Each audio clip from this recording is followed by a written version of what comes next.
Alhamdulillahirabbil alamin. Wassalatu wassalamu ala asyrafil anbiya'i wal mursalin sayyidina Muhammadin wa ala alihi wa ashabihi ajmain. Asyhadu an la ilaha illallah wahdahu la syarika lah wa asyhadu anna Muhammadan abduhu wa rasuluh la nabiyya ba'da. Amma ba'd fa ya ayyuhal muslimun rahimakumullah ittaqullah haqqa tuqatih wa la tamutunna illa wa antum muslimun.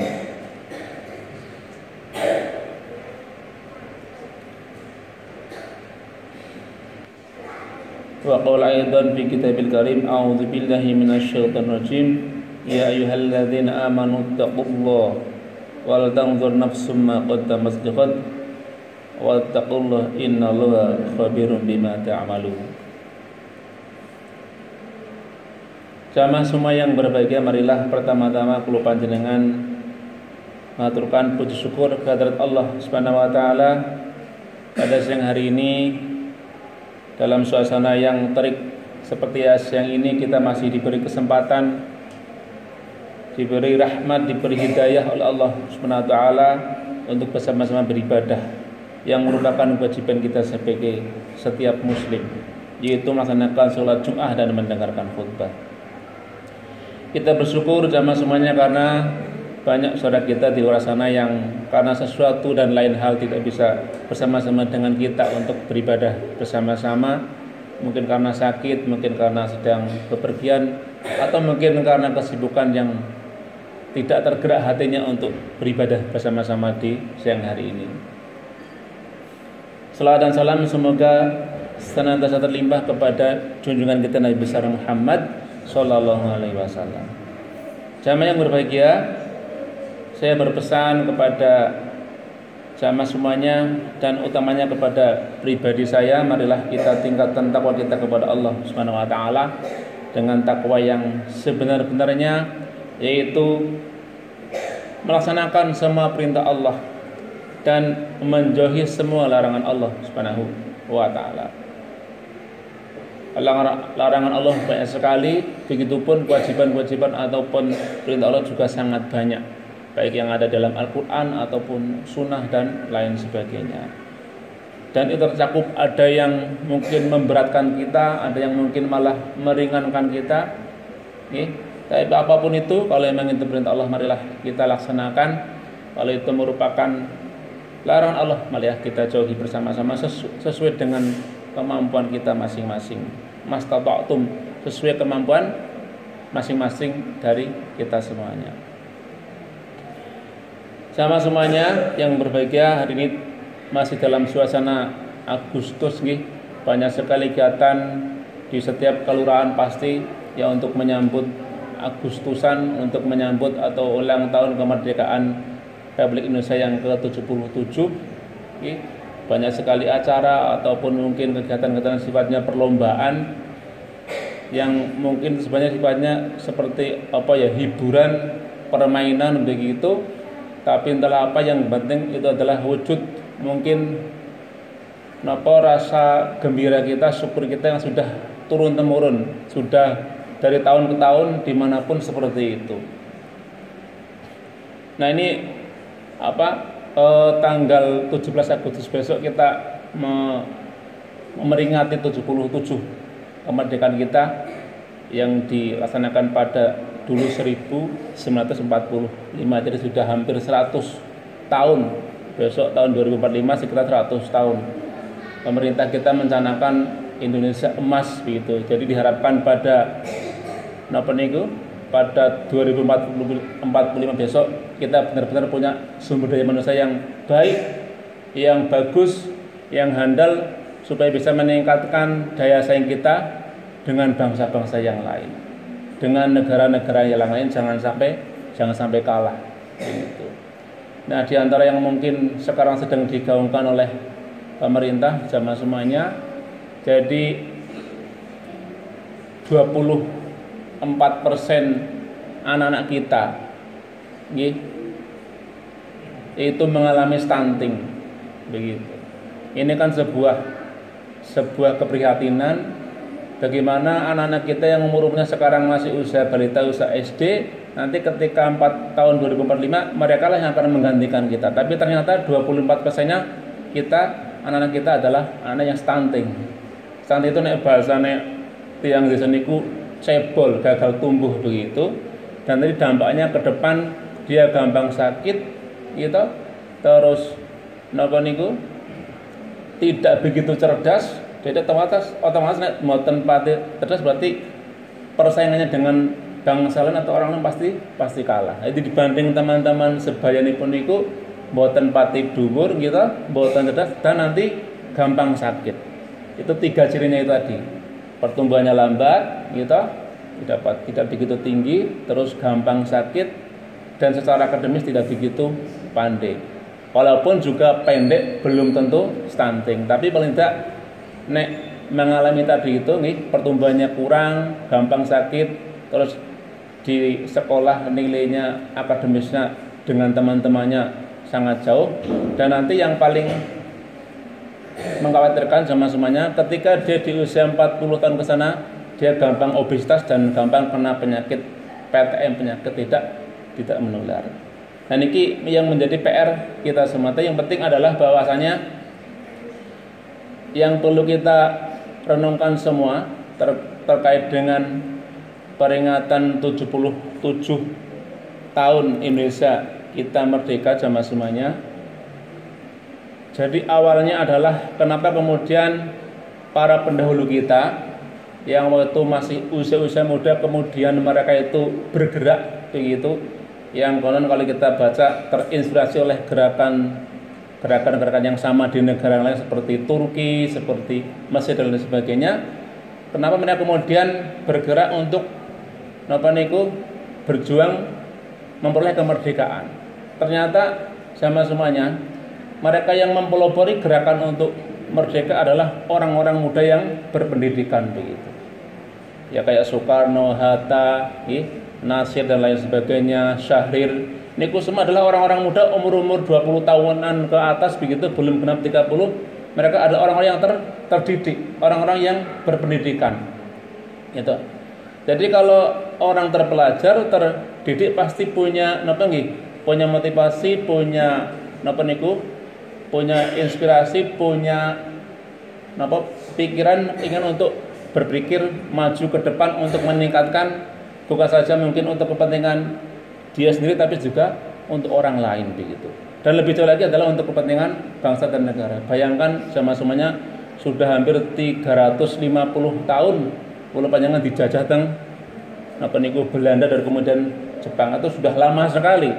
Tidak ada timbul bagaimana kesatuan rasa keinginan untuk bersama-sama bangkit melawan penjajah. Tapi ketika mereka terdidik begitu itu mereka semangat itu tumbuh begitu. Jadi ini semata-mata karena faktor pendidikan tadi. Ini kalau kita telusur ke jauh ke depan lagi sama semuanya, ini yang menarik adalah bahwa kenapa kemudian pendahulu kita kayak Bung Karno dan lain-lain kemudian diberi kesempatan untuk berpendidikan, untuk sekolah, itu adalah karena adanya politik balas budi daripada Belanda atau politik etis begitu. Gitu. Politik etis tadi itu sama semuanya. Kenapa kemudian kalau Belanda ingin balas budi kepada bangsa kita? Karena sebelumnya ada kejadian yang sudah sangat kita tahu, yaitu tanam paksa atau kerja rodi. Gitu. Jadi karena bangsa Indonesia sudah banyak yang menderita ibaratnya begitu. Nah, Belanda merasa berdosa begitu, terus kemudian memberikan tadi itu politik etis, balas budi. Oke lah, sebagai bentuk rasa maaf kita kepada orang-orang Indonesia yang kemarin kerja paksa, kita beri kesempatan mereka berpendidikan untuk sekolah lebih tinggi, tidak hanya sekedar SD ataupun SRP itu, tapi lebih tinggi lagi. Kalau kita tarik ke jauh lagi ke depan, ke belakang zaman semuanya, kenapa Belanda itu menanamkan atau mungkin melaksanakan kerja paksa atau kerja beri?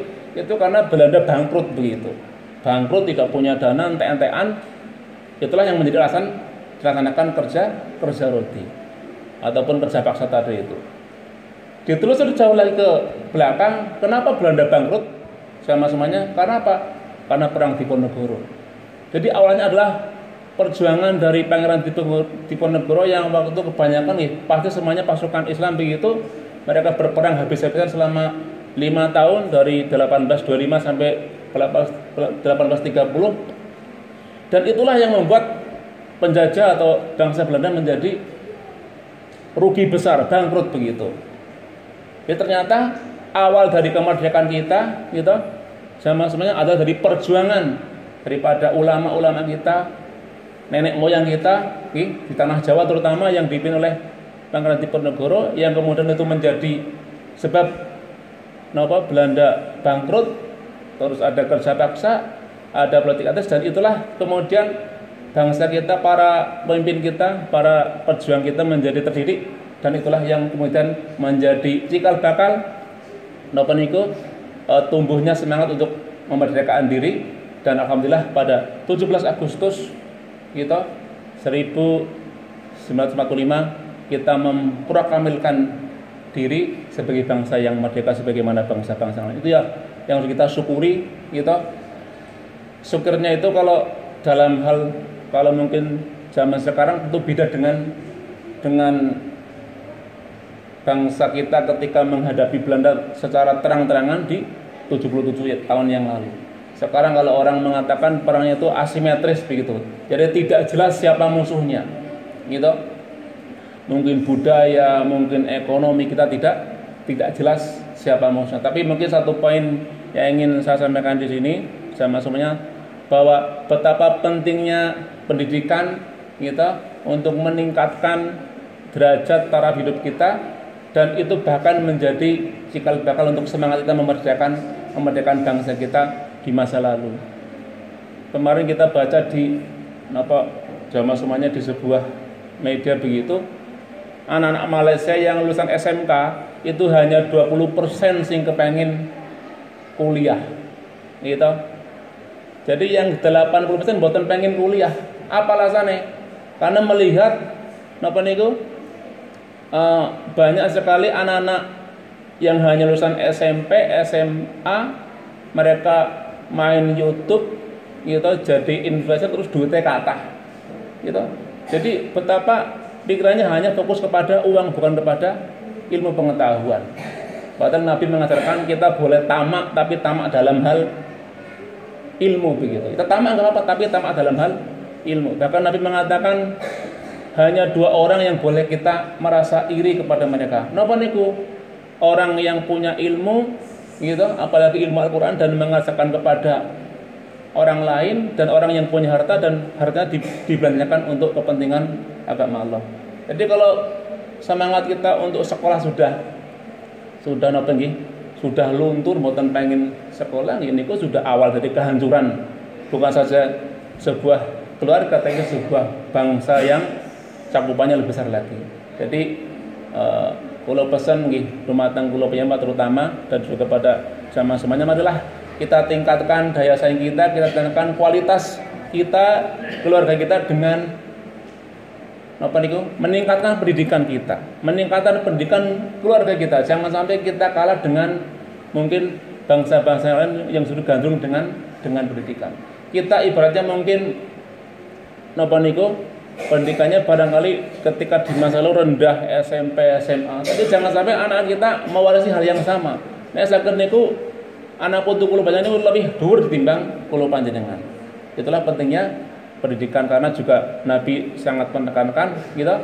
Nabi bahkan mengatakan menuntut ilmu itu wajib bagi setiap muslim laki-laki maupun setiap muslim perempuan, dari semenjak tiang ayunan sampai liang lahat. Ini pesan pentingnya dari refleksi kita atas kemerdekaan 77 tahun yang kita nikmati sampai hari ini. Semoga menjadi perenungan bagi kita semuanya, menjadi inspirasi, menjadi semangat untuk ke depan. Semoga bangsa kita, keluarga kita lebih baik lagi, lebih maju lagi. Amin ya rabbal alamin. Barakallahu li wa lakum fil Qur'anil azim wa nafa'ana bihi minal ayati wa dzikril hakim. Aqulu qouli hadza fastaghfirullah innallaha huwal ghafurur rahim.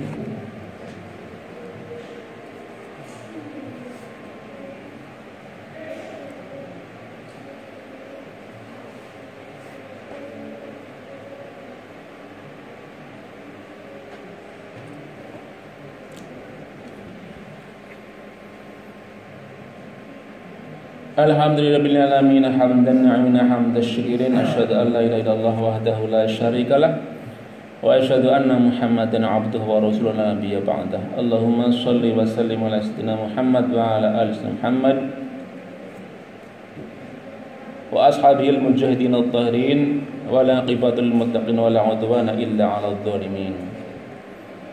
Amma ba'd, fa ya ayyuhal muslimun rahimakumullah, ittaqullaha haqqa tuqatih wa la tamutunna illa wa antum muslimun. Qala ta'ala fi kitabil karim wa huwa asdaqul qailin, a'udzu billahi minasy syaithanir rajim. Innallaha malaikatahu yashalluna 'alan nabiy ya ayyuhalladzina amanu shallu 'alaihi wa sallimu taslima. Bismillahirrahmanirrahim. Alhamdulillahil alamin hamdan 'amin hamdash syakirin hamdan yuwafi ni'amahu wa yukafi mazidah. Ya Rabbana walakal hamdu kama yanbaghi li jalali wajhikal karim wa azimi sultanik. Allahumma shalli wa sallim ala sayyidina Muhammad wa ala ali sayyidina Muhammad sayyidil awwalin wal akhirin wa radhiyallahu ta'ala an kulli sahabati rasul ajmain. Allahumma ighfir lil muslimina wal muslimat wal mu'minina wal mu'minat al ahya'i minhum wal amwat innaka samiun qaribun mujibud da'wat ya qadiyal hajat. Allahumma inna nas'aluka salamatan fid din wa afiyatan fi jasad wa barakatan fi rizqi wa ziyadatan fil ilmi wa taubatan qabla al-maut wa rahmatan 'indal maut wa maghfiratan ba'dal maut. Allahumma hawwin 'alaina fi sakaratil maut wa la fa'indal hisab wa najata minan nar. Allahumma inna nas'aluka al-huda wa at-tuqa wa la ghafal ghina. Allahumma inna na'udzubika min jahdil bala wa tarkis syaqwa wa syamadil a'da wa su'il qada. Allahumma inna na'udzubika min ilmin la yanfa' wa du'ain la yusma' wa qalbin la yakhsha wa nafsin la tashba'. Rabbana taqabbal minna innaka antas samiul alim wa tub alaina innaka antat tawwabur rahim. Rabbana khtim lana bi husnil khatimah wa la takhtim lana bi su'il khatimah. Rabbana aril haqqa haqqan warzuqna ittiba'ah wa aril batila batila warzuqna ijtinabah. Rabbana atina fid dunya hasanah wa fil akhirati hasanah wa qina adzabannar. Wa sallallahu ala sayyidina Muhammad wa ala ali sayyidina Muhammad. Subhana rabbika rabbil izzati amma yasifun wa salamun alal mursalin walhamdulillahi rabbil alamin. Ibadallah, innallaha ya'murukum bil 'adli wal ihsan wa ita'i dzil qurba wa yanhaakum 'anil fahsya'i wal munkar wa la ya'idukum la'allakum tadhakkarun. Fala dzikrul akbar. Wassalamualaikum warahmatullahi wabarakatuh. Aqimus shalah.